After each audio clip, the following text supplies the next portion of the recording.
आपने ऐसी संस्थाएं देखी होंगी जो ईंटों और पत्थरों से बनाई जाती हैं, लेकिन आज जिनसे मिलवाने वाली हूँ वो खुद में एक जीती जाती संस्था है। तो एक कोशिश ऐसी कीजिए फाउंडर मिसेस वर्षा वर्मा जी। जैसा कि आपने बताया कि वर्षा वर्मा, और मेरी जो संस्था है उसका नाम है एक कोशिश ऐसी भी। मेरा मानना है कि कोई भी कोशिश आपकी खराब नहीं जाती है, और अगर आप उस कोशिश में निरंतर लगे रहते हैं तो अक्सर वो बड़ा रूप लेती हैं और कामयाब होती हैं। इसी तरह से मैंने अपनी संस्था का नाम रखा है एक कोशिश ऐसी भी, और जिसकी टैगलाइन है कि किसी भी वास्तविक सेवा के लिए संपर्क करें। तो किसी भी वास्तविक के अंदर हमारा एजुकेशन दिया जाता है, मेडिकल लाइन दी जाती है, हम लोगों को रोजगार भी प्रोवाइड कराते हैं, और सेल्फ डिफेंस की ट्रेनिंग भी हम बच्चों को देते हैं जहां से भी रिक्वायरमेंट आती है। जिसमें पहली सेवा है कि मेरा मानना है कि जब तक मेरे कंधे लखनऊ के लोगों के साथ हैं, ऐसे लोगों के साथ जो लावारिश कहलाते हैं, और जब तक मेरे कंधे हैं उनके साथ में, तब तक वो लावारिश नहीं कहलाएंगे, और अंत समय हमारे कंधे सदैव उनके साथ रहेंगे। इस तर्ज पे मैं लगभग 5,500 लोगों का अब तक अपने हाथों से मैं क्रिमेशन कर चुकी हूँ। Oh my God. और दूसरी जो सेवाएं, जो बहुत बड़ी जो सेवाएं हैं वो ये है कि पूरे उत्तर प्रदेश में हमारी एम्बुलेंस सर्विसेज जाती हैं पूरी तरह से, जो कि निःशुल्क होती हैं, और शव वाहन सेवाएं जाती हैं वो भी पूरी तरह से निःशुल्क होती हैं। इस फील्ड में आते आपको कितना टाइम हो गया? हाँ, ये जब ये सवाल आता है मेरे सामने तो मुझे अपना बचपन याद आता है, क्योंकि ये सेवाओं जब मैं स्वयं 14 वर्ष की थी तब से ये सेवाएं मैं दे रही हूँ। हाँ जी। और इस समय आप बस इतना फर्क आया है उस टीनेज की सेवा में अब तक में, कि सेवा का विस्तार बहुत बड़ा हुआ है। सेवाएं जो हम उस समय छोटी छोटी दे पा रहे थे वो मेरा ट्रेनिंग पीरियड था, और वही सेवाएं अब बहुत बड़ा रूप ले चुकी हैं, जो पूरे नेशनली नहीं इंटरनेशनल को भी कवर कर रहे हैं। तो हर एक लक्ष्य के पीछे एक छोटी सी इंस्पिरेशन होती है, हम कहीं से इंस्पायर होते हैं, देन हम अपना एक स्टेप आगे बढ़ाते हैं। आपकी वो इंस्पिरेशन क्या थी? टीनेज में कई बार ऐसा हुआ कि हम, चूंकि चौपटिया क्षेत्र के रहने वाले लखनऊ के निवासी हूँ मैं, जब मैं चौक चौपटियों से चौक या आना जाना रहता था तो मैंने अक्सर देखते थे हम एक उस समय का, और अब के सुविधाओं में सरकारी अस्पतालों में सब जगह बहुत सुधार हुआ है, लेकिन हम उस समय का सिनेरियो बता रहे कि ये चीजें जहन में आई क्यों, ये ऐसे आई, कि हर चीज के पीछे एक रीजन होता है। मैंने कई बारी देखा कि एक रिक्शा होता है, पुलर रिक्शा को पुल कर रहा होता है, और सफेद कपड़ा जिसे हम कफन कहते हैं, बचपन में नहीं पता था कि वो सफेद कपड़ा कफन कहलाता है, या उस कफन के अंदर डेड बॉडी मुझे नहीं पता होता था कि डेड बॉडी क्या होती है, या लावारिश डेड बॉडी क्या होती है, कुछ नहीं पता होता था, लेकिन वो चीजें हिट करती थी मुझे। वो बड़ा अजीब सा, बहुत अनकैनी सा लगता था कि सफेद कफन में ऐसा सिला हुआ बॉडी, या गवर्नमेंट की मोहर वो लगी होती है ना, वो लाख लगा करके चिपकाते हैं। अब तो बॉडी बैग्स चलते हैं हॉस्पिटल्स में, पहले बॉडी को वो ऐसे रैप करते थे और कोई रिक्शा पे लादते थे, और उसको मॉर्चरी से या अस्पताल से मॉर्चरी तक, या मॉर्चरी से जो उनका गुल्लाला घाट या बैकुंठ धाम का जो सफर होता था वो एक रिक्शे पे होता था, और रिक्शा पुलर अपना पुल कभी कभी एक के ऊपर 2-3 डेड बॉडीज होती थी। वो चीजें पता नहीं क्यों हिट करती थी, क्योंकि वो मुझे नॉर्मल चीजों से हटके लगता था, नॉर्मल नहीं थी। तो वो पता नहीं क्यों हिट किया, फिर पूछना शुरू किया कि ये क्या होता है, फिर समझ में आया कि बॉडी क्या होती है, डेड बॉडी क्या होती है, फिर समझ में आया कि लावारिश क्या होता है, फिर समझ में आया कि ये लावारिश क्यों होते हैं, फिर समझ में आया कि ये जाते कहाँ है, कहाँ क्रिमेशन होना है, ये सारी चीजें हिट करती थी।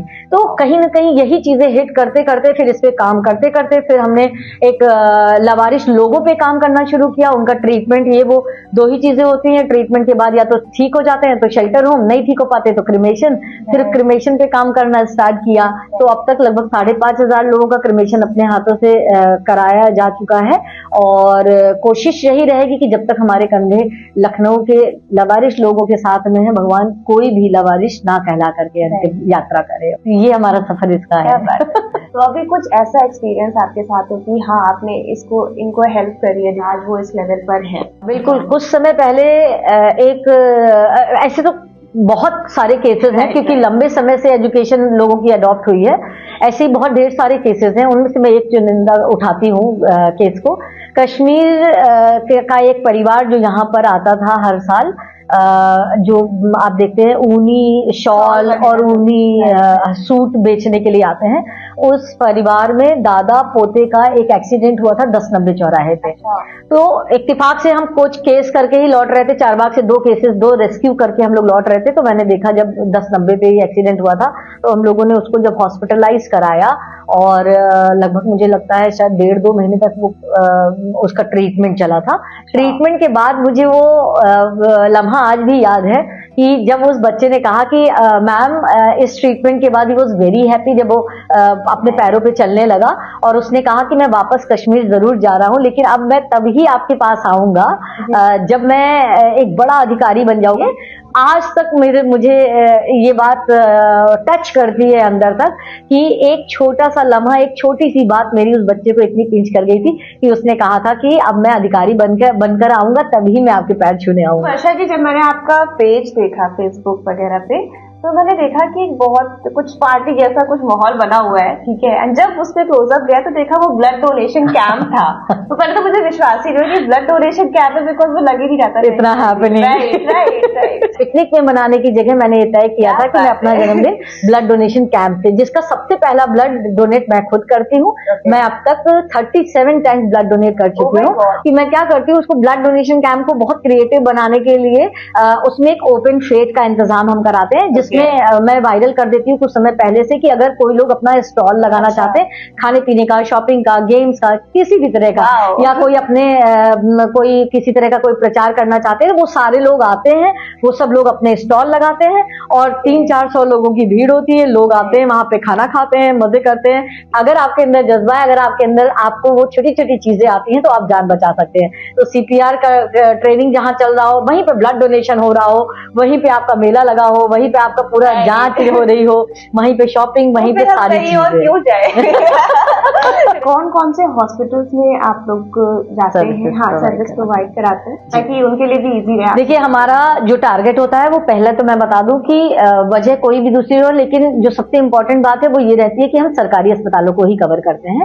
और झलकारी बाई, क्योंकि हर मंगलवार हम वहां पे जाते हैं, और जो झलकारी हॉस्पिटल जैसे जगहों पे जब महिलाएं आती हैं तो वो गांव से होती हैं, कस्बे से होती हैं, शिक्षित नहीं होती हैं, उनको नहीं पता होता है कि सही तरीका स्तनपान का क्या है, या उन्हें नहीं पता होता है कि सैनिटरी पैड में उन्हें लगता है कि मैं पैसे वेस्ट क्यों करूं। तो वो एक स्वच्छता का, हेल्थ और हाइजीन से रिलेटेड में 40 मिनट से 50 मिनट का एक सेशन लेना होता है हमें, जिसमें हम महिलाओं से भी उनके सवाल पूछते हैं, उनको सही स्तनपान के तरीके कि आप लेट के दूध ना पिलाएं, या आपको एक समय में पेट भर जाने तक एक ही स्तन का प्रयोग करना है। बहुत सारी महिलाएं, मुझे लगता है ज्यादातर महिलाएं क्या करती हैं कि कुछ सेकेंड या कुछ मिनट तक दूध पिलाती हैं, फिर दूसरे स्तनपान करा देती हैं। उससे होता क्या है, ड्रॉबैक ये होता है कि शुरुआती तौर पे जो दूध आता है वो पानी जैसा होता है, और बाद में जब थोड़ी देर तक बच्चा दूध पीता है तब आता है पीला और गाढ़ा दूध, जो इम्यूनिटी डेवलप करता है। वही दूध बेसिकली बच्चे का पूरा पेट भरता है। बेसिकली क्या करती हैं महिलाएं, बच्चे को भूख लगी, उन्होंने ब्लाउज खोला, दूध पिला दिया। ये बिल्कुल गलत है। मौसम कोई भी हो, जाड़ा हो, गर्मी हो, बरसात हो, आप जब कपड़े पहनते हैं तो उसके अंदर स्वेटिंग होती है, स्वेटिंग में बैक्टीरिया होते हैं।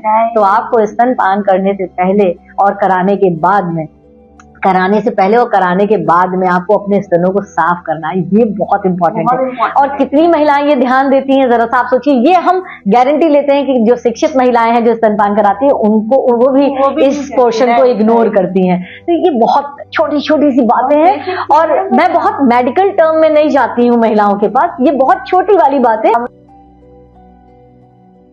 डेफिनेटली मुझे लगता है कि आप भी एक छोटी सी ऐसी कोशिश कीजिए, और इन छोटी छोटी चीजों, कोशिशों से लोगों की जान बचाइए, और बेटर इंडिया और बेटर लाइफ आप खुद भी जिए और दूसरों को भी प्रेरित। इतना कुछ सुना, इतनी सारी चीजें जानी। अगर आपकी भी निगाह में कोई ऐसा केस आता है, या आप किसी ऐसे जरूरतमंद व्यक्ति को जानते हैं, तो अगर आप गूगल करेंगे VERSHA वर्मा, तो आपको ये सारे पेजेस भी मिल जाएंगे। आप इनफेक्ट गूगल में भी देख पाएंगे।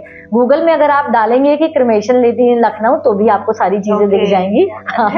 और दूसरा मेरा नंबर है, अगर कोई जरूरतमंद व्यक्ति हो तो आप मुझे संपर्क कर सकते हैं। नंबर आप